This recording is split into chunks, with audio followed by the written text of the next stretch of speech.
Salut! Eu sunt Victor Miron, sunt curatorul TEDx Zorilor. Mulțumim că ești alături de noi la acest dialog cu Vlad Voiculescu. Vlad a vorbit de mai multe ori la conferințele TEDx și avem astăzi o discuție în care vom intra un pic mai în detaliu despre unele din ideile pe care le abordează el acolo. Sper să vă placă, sper să găsiți și voi inspirație, idei, curaj, speranță ascultând această conversație.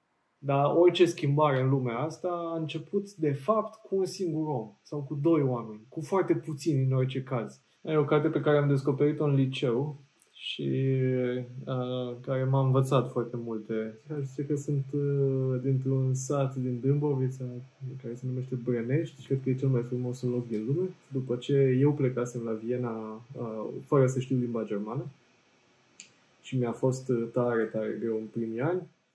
Servus, Vlad! Mulțumesc că ai acceptat invitația noastră. Servus. Dacă vremurile ar fi fost altfel, ne-am fi întâlnit la o conferință în perioada asta, dar este foarte bine că avem și această tehnologie și putem să comunicăm.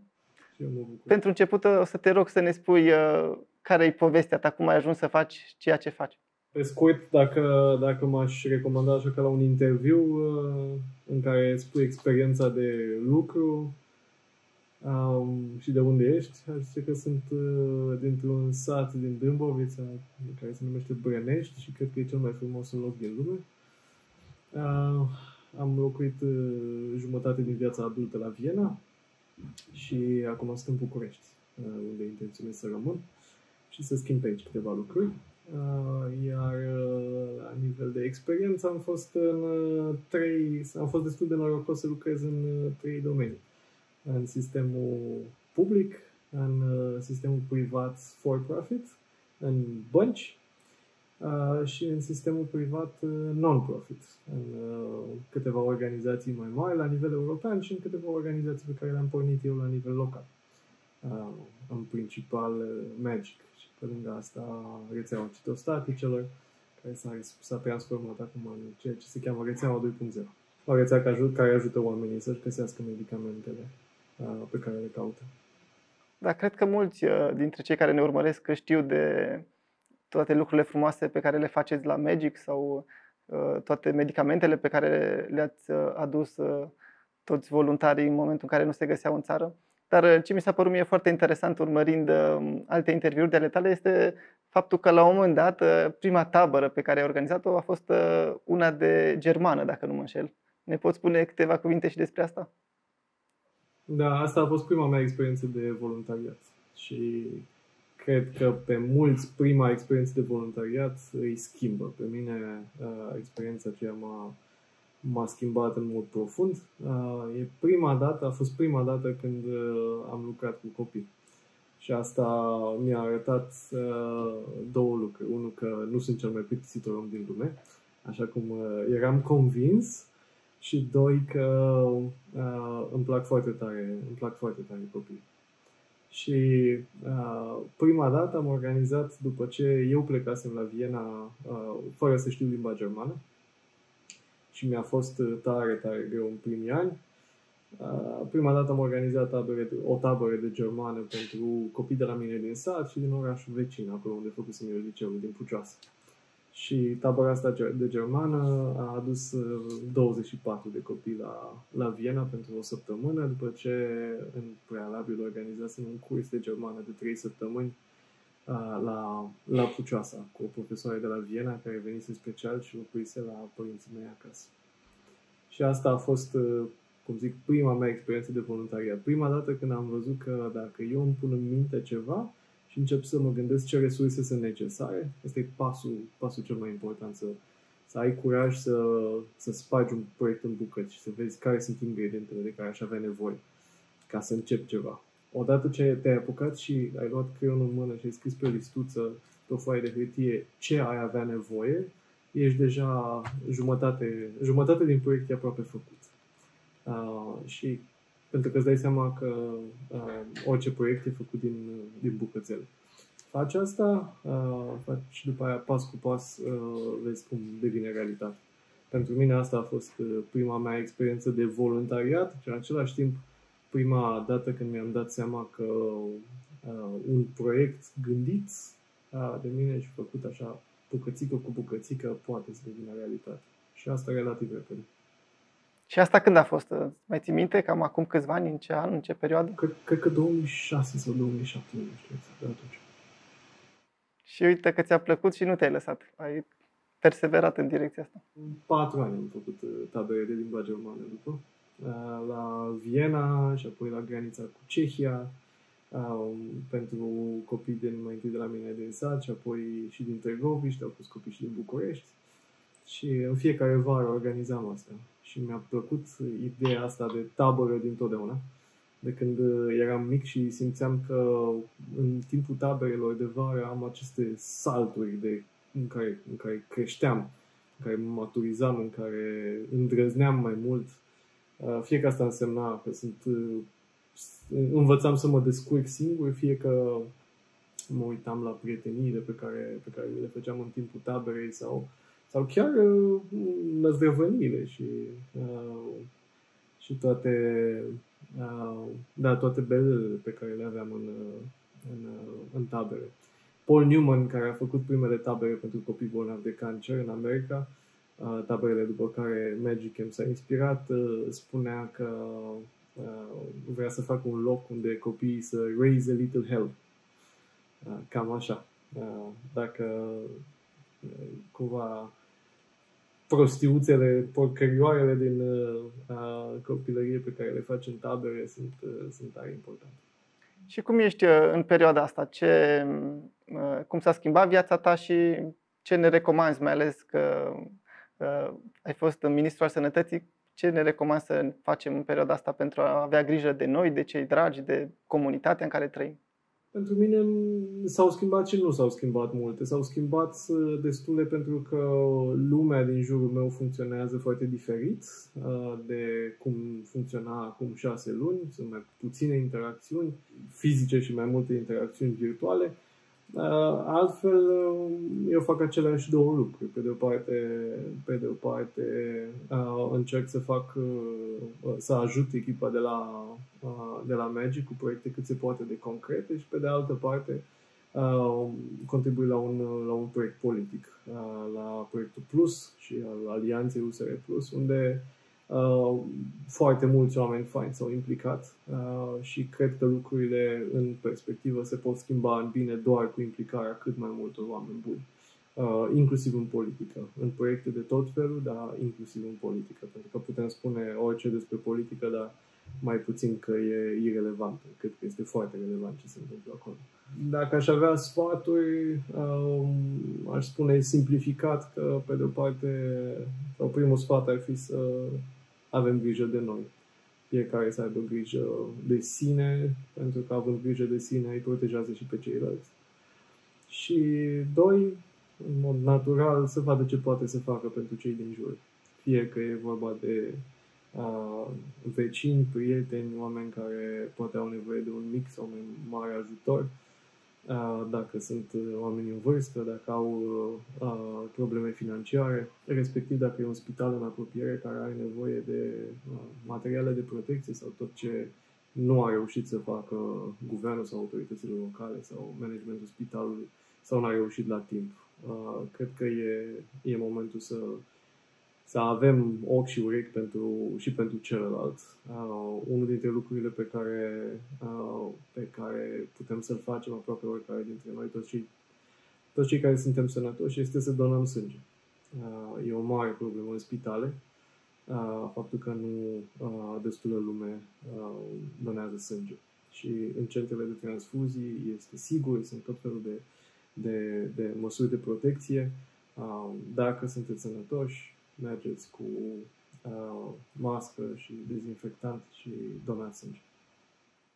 Și putem face asta chiar de mai multe ori pe an. Mama e asistentă la Centrul de Sânge de la Cluj și știu că sunt de multe ori încurajați chiar donatorii care au mai donat deja să doneze recurent, dar cred că oricum toată lumea e binevenită.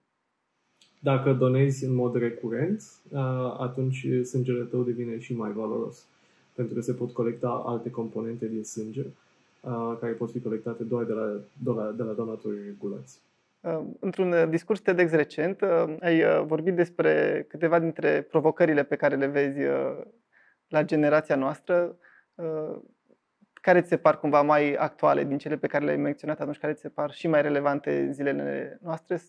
Ce crezi că, dacă ar fi să ne provoci, pentru că sunt foarte la modă provocările și mi-a plăcut că ai lansat și tu, ne-ai anunțat care sunt, după tine, provocările pe care le avem acum sau unele dintre cele mai importante. Acum, că ți se par că ar fi aceleași sau care ți se par că sunt provocările în perioada asta? Chiar mă gândeam zilele trecute la... Câteodată mi iau timp să mă gândesc un pic dincolo de provocările zilei de astăzi și provocările mele personale și mă gândesc la generația noastră și la provocările pe care le avem noi, cei care trăim în momentul ăsta în România,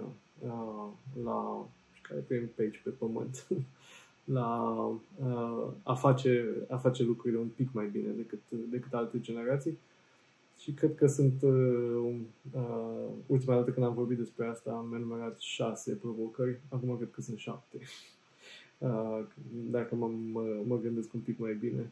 Și prima este veșnica lipsă de încredere. Prima provocare este faptul că nu avem destul de încredere unii în alții. Și asta se vede poate că mai tare în momente de criză, așa cum este acesta, provocat de COVID-19. Nu avem încredere unii în alții și nu avem încredere în autorități. Și asta e valabil pentru poporul ăsta în special, pentru România, dar e valabil într-o anumită măsură și pentru zona din care facem parte.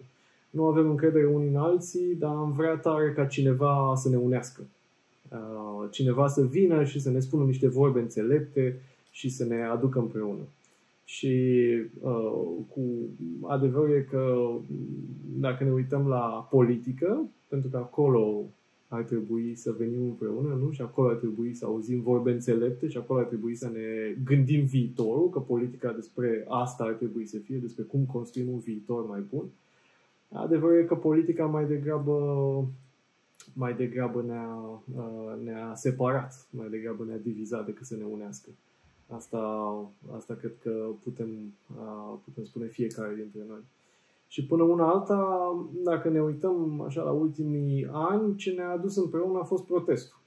Dacă protestul ne-a unit, acolo în piețe ne-am văzut unii pe alții.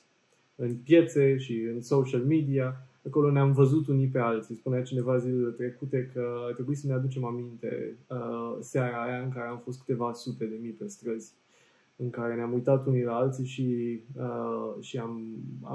ne-am dat seama că totuși suntem destui. Că totuși pe frigul ăla ne-am putut strânge sute de mii de oameni pe stradă. Și mi-aminteam vorbele lui Martin Luther King, știi, care e un citat celebru care spune că doar atunci când e destul de întuneric vezi stelele. Only when it's dark enough can you see the stars. Cred că e valabil și pentru noi. Atunci când a fost destul de întuneric și riscurile au fost maxime, riscul ca această țară să o ia pe o cale complet greșită, cred că atunci am găsit în noi puterea să ne unim. Altfel, ce ne mai unește sunt faptele, proiectele concrete. Cred că ăsta este motivul pentru care proiectele de voluntariat ar trebui să se mulțească. Și fiecare dintre noi ar trebui să-și caute tribul, să caute oameni alături de care să poată să facă lucruri bune împreună. Și aici e o altă vorbă care îmi place foarte tare, e a lui Cat Stevens. Cat Stevens, poate știi melodia, Father and Son. E un cântăreț de rock din, cred că anii 80, 90, foarte cunoscut, care spunea așa: You can argue with a philosopher, you cannot argue with a good song.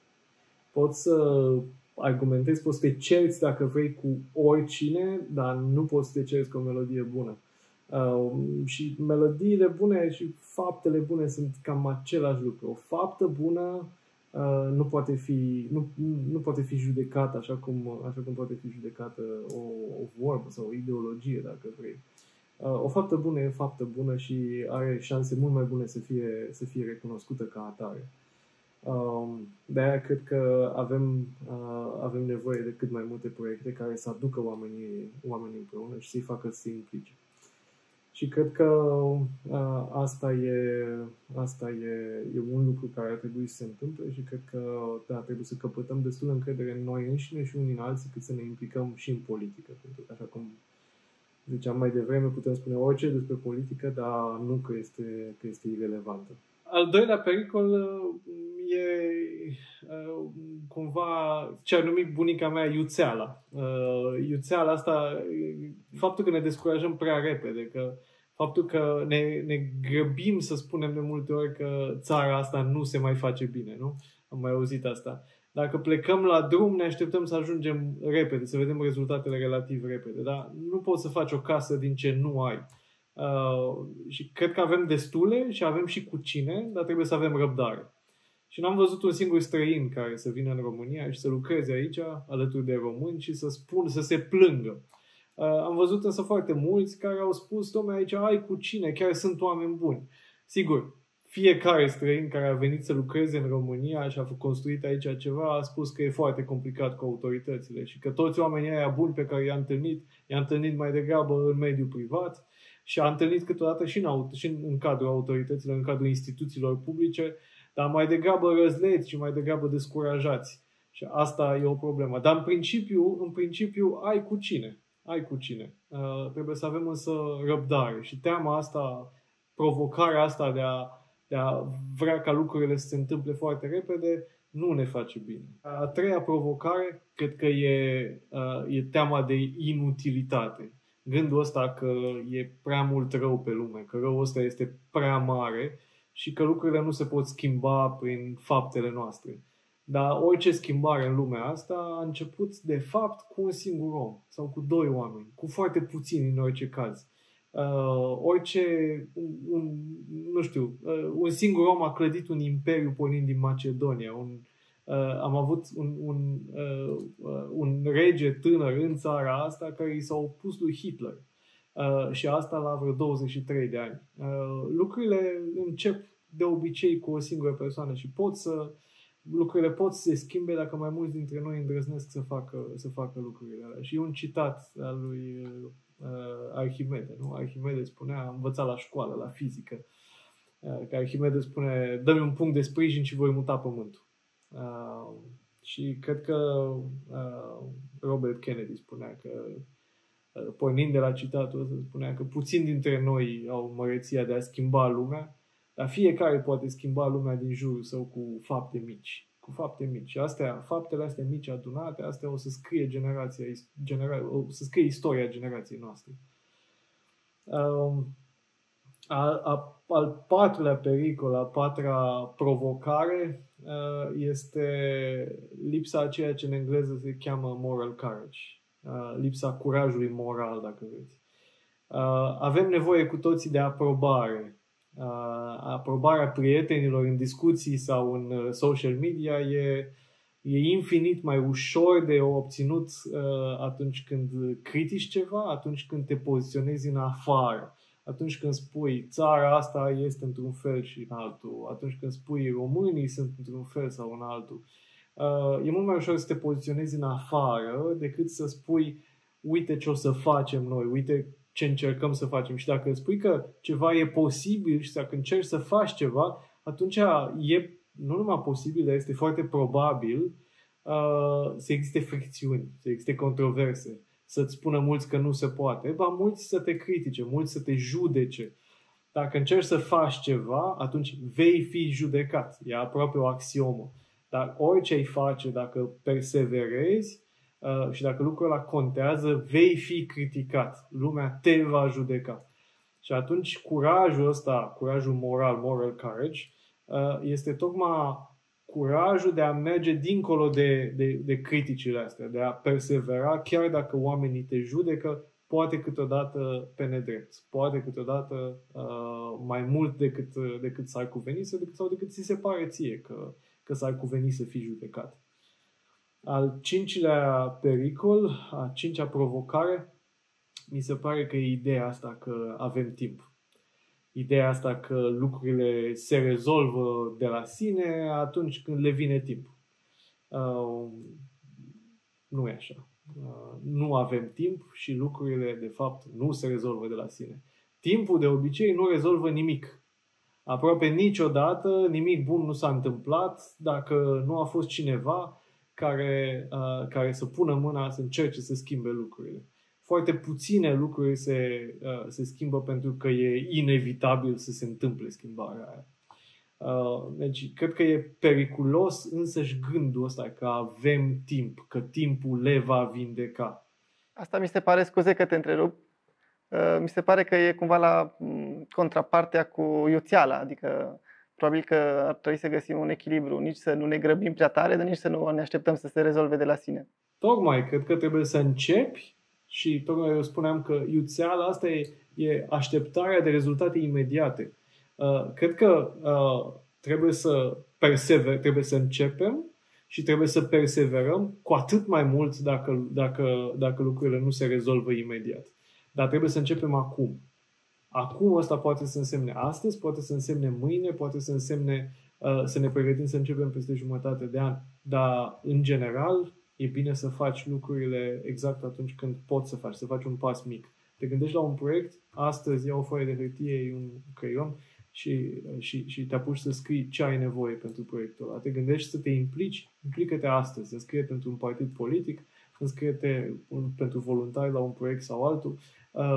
Vrei să începi o afacere, crezi că ai o idee bună, atunci cred că momentul cel mai bun să începi să te gândești serios la asta și să planifici lucrurile este tot astăzi.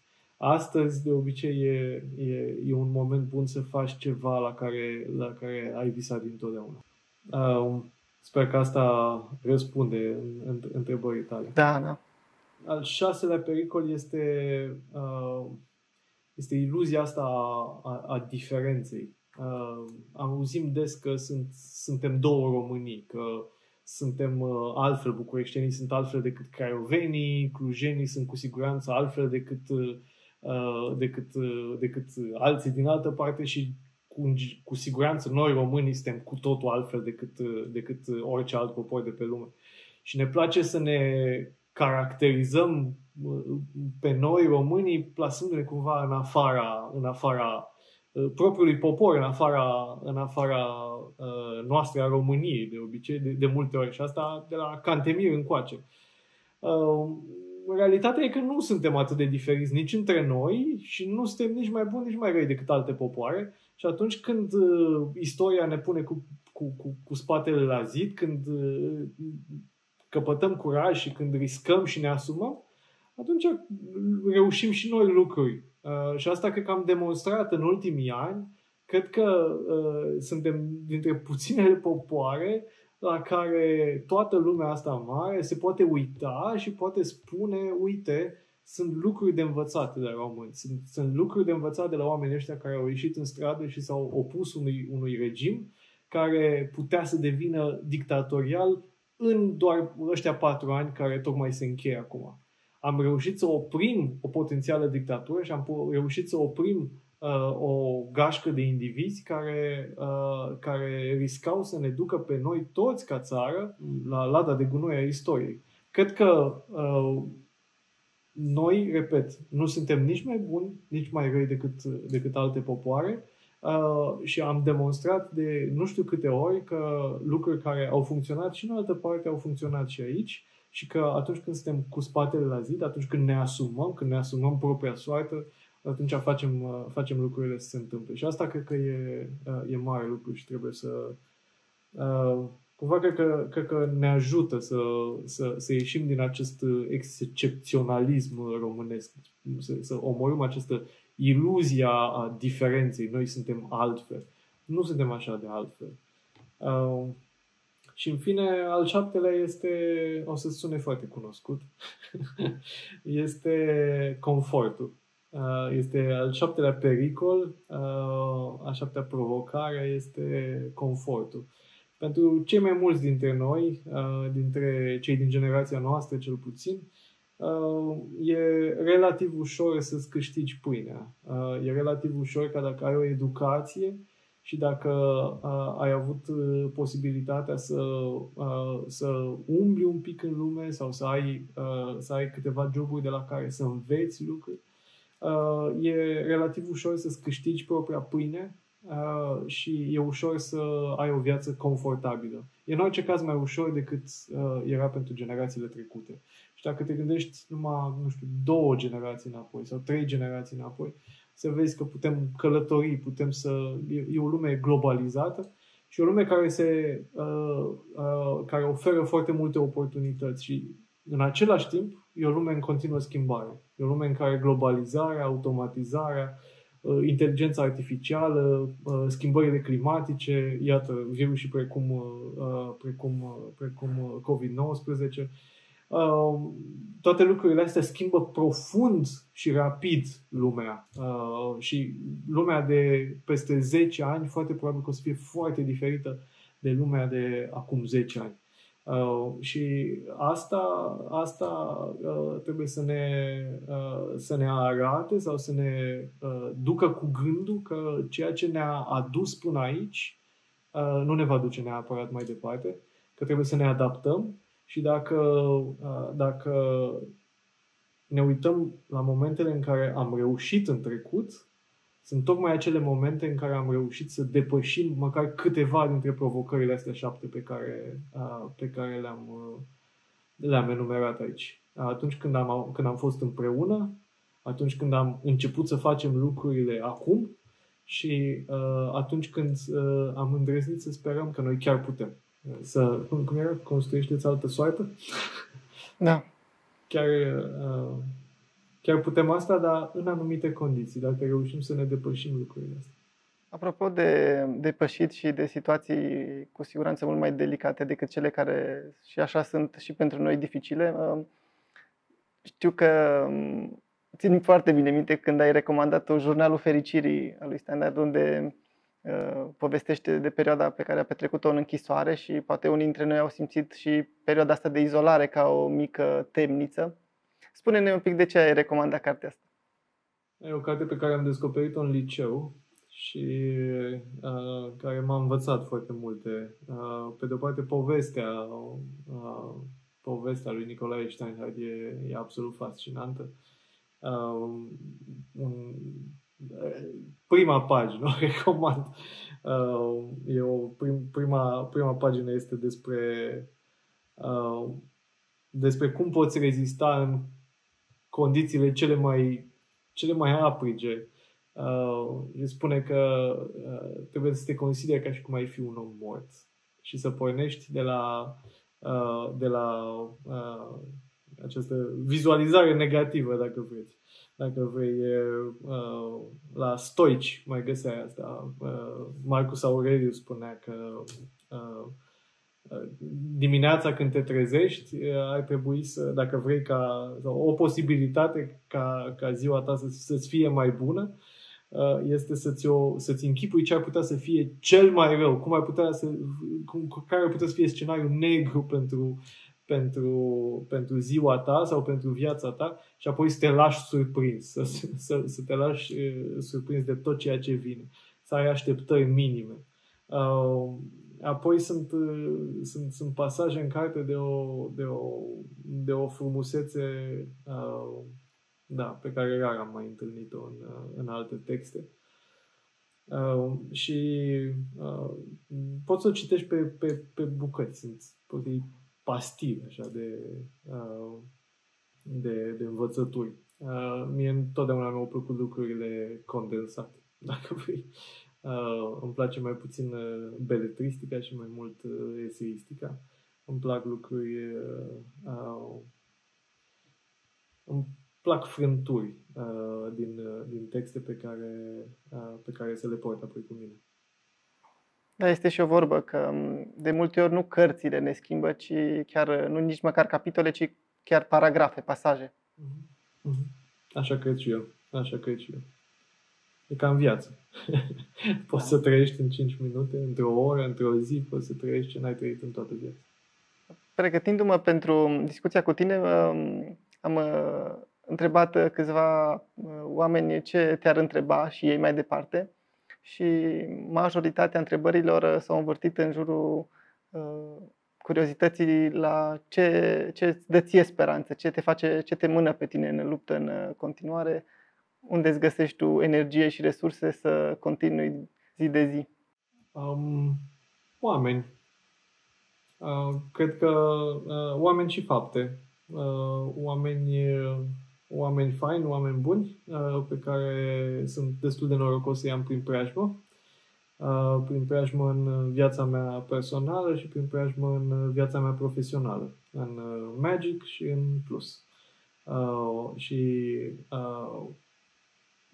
Cred că e cel mai mare noroc pe care poate să-l aibă un om în viață. Să fie înconjurat de oameni faini și norocul ăsta ți-l mai și faci câteodată. Dar pe lângă asta îmi trebuie fapte. Mi se pare că cumva am nevoie să văd lucruri mici rezolvate, să lucrez la rezolvarea unor lucruri mari. Ambele îmi sunt cât se poate de necesare, tocmai ca să nu-mi pierd speranța.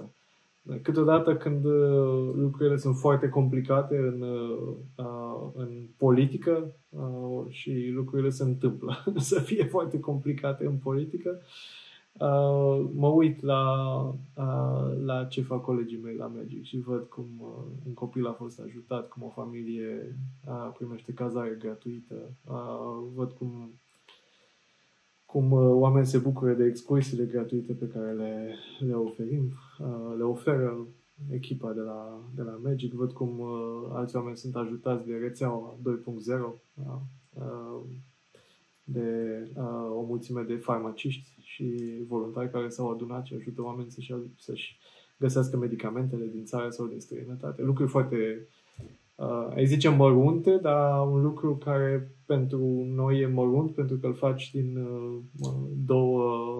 două mesaje sau din două mesaje, două telefoane.